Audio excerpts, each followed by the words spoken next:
and welcome to this channel. You know, the idea behind this video is basically wanting to share something that I think is of value and kind of relatable to all of us, myself included. You know, at this point in my life, I noticed that many of the things that I thought were so fundamental, so vital, so important, certain areas in my life that where I really wanted to get ahead and make progress and all of those things,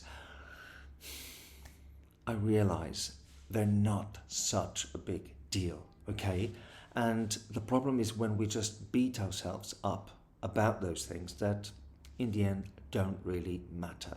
So obviously I'm not saying, oh, forget about progress, forget about, taking steps that are indeed aligned with what and who you are and wish to be and become and bring about and manifest in the world.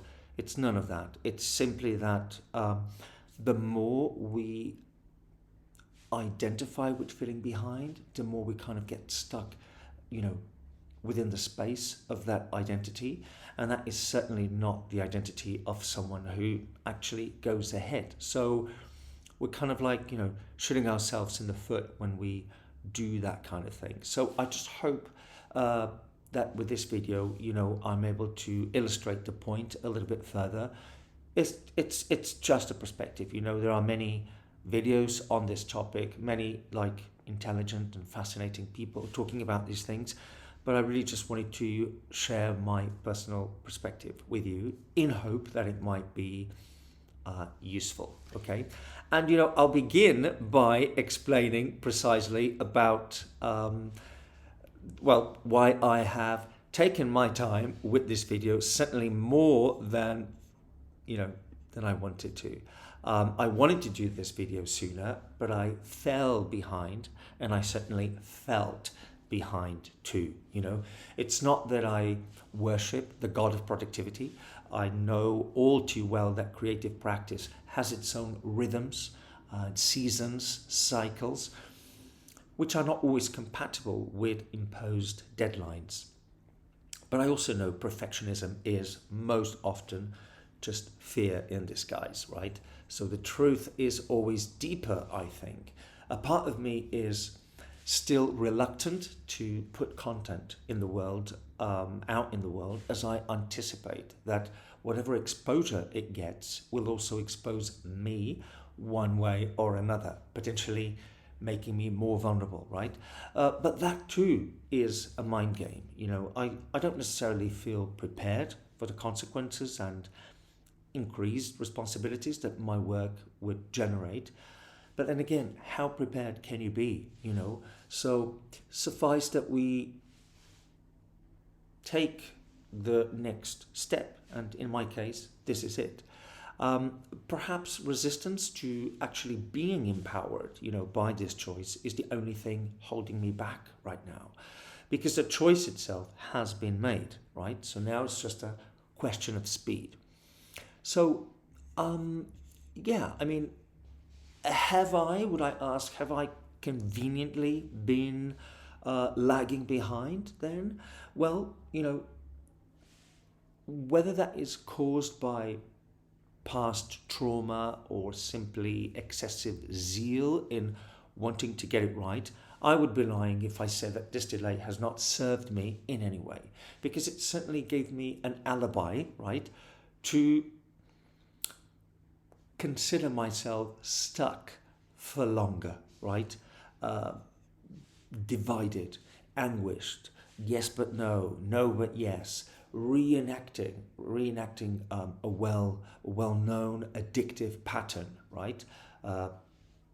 Sometimes I could even call it like chronic stress response, right? So we're talking about a neurosis here. So, and I know that at that point, just good intentions alone don't do the trick, The only thing that, because they could only take me so far, right? So at that point, the only thing that could actually help me kind of come out of my shell, and I know that it is dangerous to just kind of wait there, I think, is to prey. You know, when the caterpillar is gone, but the butterfly is kind of nowhere to be seen, I believe that that's the only thing that works for me. And I actually mean it, right? To kind of, yeah, to pray, to meditate, to kind of just go even more within and connect with that space in me that I know I have access to in my best moments, and from which, you know, my best decisions usually come.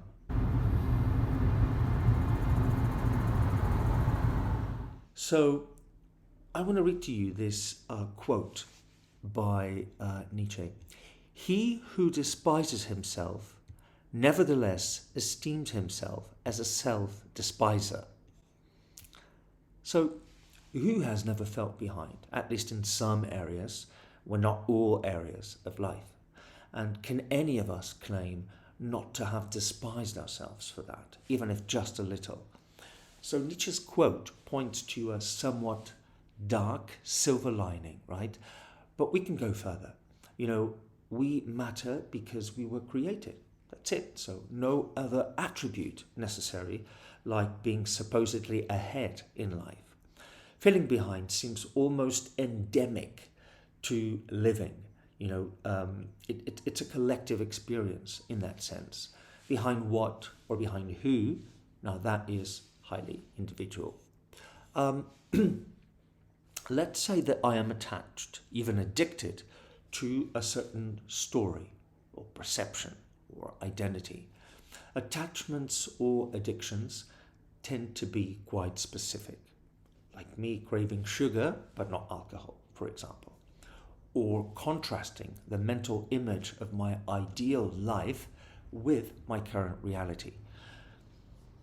Over-focusing on this gap, on this projection, on this dissonance, is a source of suffering and can easily turn into an addiction if I start claiming that state of anxiety as a rather permanent one. It can become a craving, an inertia of sorts, a set of punishing thoughts not leaving me alone. So it's crazy sometimes, right? So here is what helps me. I take a step back, right, and go general, and I notice I'm not alone. We all have our inner battles, and this is so by design. I'm not special like that. Perhaps we are all on the road to an imagined somewhere that doesn't turn out as expected. So what's new? What's unique to me or to each of us? Number one, that which I believe holds some kind of power over me, right? And number two, that which only I can access, express, create, no one else. That it won't manifest whilst I fear my own demons, right? In other words, whilst I energize disempowering narratives, I'm all too painfully aware. Good news though, at certain moments, right, the only thing that I feel I'm being asked to do is simply to embrace, to accept, to own, love that word applied to this here, to own where I am, right?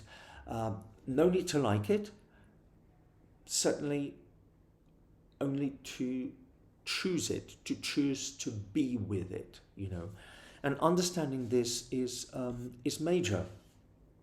Why? Because it's right in front of me, right? So it's beckoning my engagement, so I get just what a vantage point I'm actually at in order to view, design,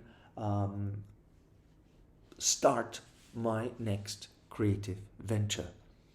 So I just love it when my current circumstances turn out to be the best, most unique resource to catapult me in the right direction. Often not a new place, but a new state of mind, allowing me to truly inhabit where I am. I want to read to you another couple of quotes. This one is by T.S. Eliot. We shall not cease from exploration, and the end of all our exploring will be to arrive where we started and know the place for the first time. This is it's a yummy quote, I find, very well known and for good reason. And the other one is a classic as well by Marcel Proust, which applies specifically to what I've just said. The real voyage of discovery consists not in seeking new landscapes, but in having new eyes. So that's kind of exactly what I meant, right?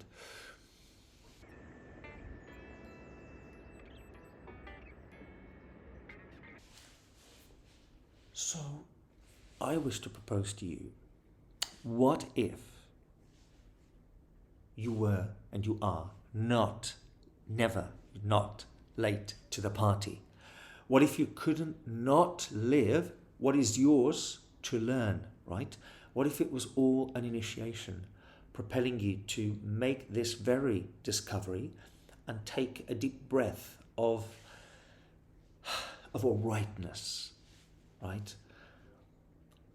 Here's a profound and liberating idea that there is nothing to do, nothing that you have to do in order to be good.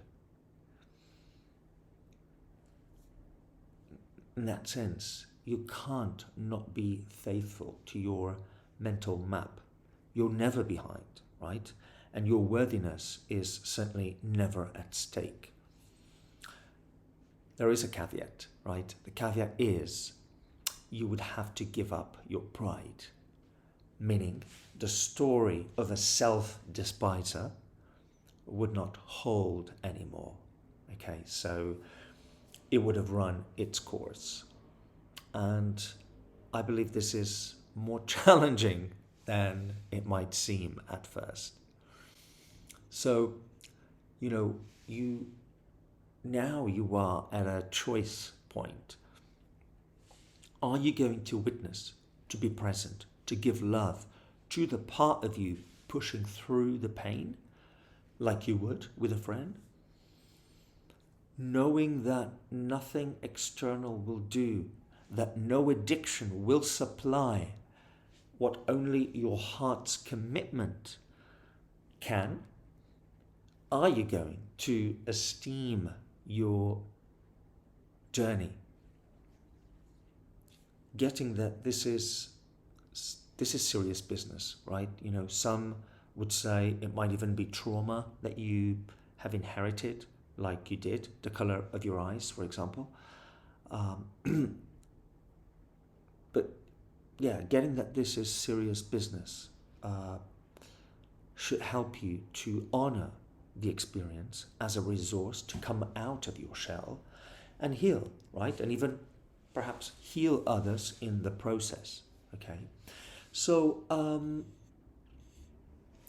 you need to start on the inside, expecting it to be painful at first, perhaps hurting in silence, lest others tell you to just get over it and cheer up, that kind of thing, which only increases the sense of isolation. But then, as you get started, little drops of aha moments will begin to fill your cup, So yeah.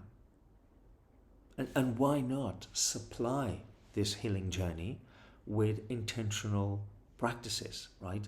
I'm thinking of breathing or breath work, right?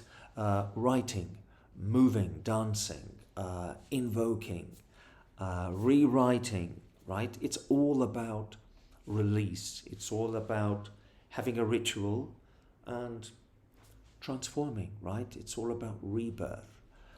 So I myself resort to all of the above, and I cannot begin to tell you just what a difference it really makes. at the same time, I'm very conscious that none of this is a replacement for action, right? For a real decision, which is why a creative project is, at least for me, certainly the best way to go about it, right? So in my case, I wish to share more content, which I hope you will find meaningful. It certainly gives me a lot of joy to do this. Anyway, before I go, I just wish to say that if you find that you would benefit from a witness or a mentor to truly see you and support you in what I believe is a sacred process, I might be your guy. I can certainly both empathize and be lovingly ruthless if need be as you take the risk and become accountable. Accountability is big, and I say this from experience. And yeah, I believe I can be of help, supported by the fact that I myself am dealing with and undergoing my own personal transformation, which is likely part of a global one. You know, I really think that we are we're in this together. I mean, we are, for the most part, being redirected as we discover that life is not always about what we think we want individually, right? And this might be disappointing at first, but it turns out to be way more sustainable in the long run. When we give up self-serving, grandiose illusions, right, to actually accommodate the whole in the decisions, in the management of our lives, doing so in new and creative ways, you know, we genuinely heal. And I believe that that's what we are being called to do, one way or another. And I believe it's a most sustainable path, you know, and it would definitely be my honor to be there for you if you so wish. So feel free to visit my website, that's projectnuno.com, for more information if this resonates, and for some thoughtful and soulful, I would say, content. Every once in a while, I would encourage you to check out my newsletter as well, right? Either on my website or going to projectnuno.substack.com. So finally, I want to thank you for watching the video. If you like this kind of content and you wish to support it, feel free to comment, to like, to subscribe.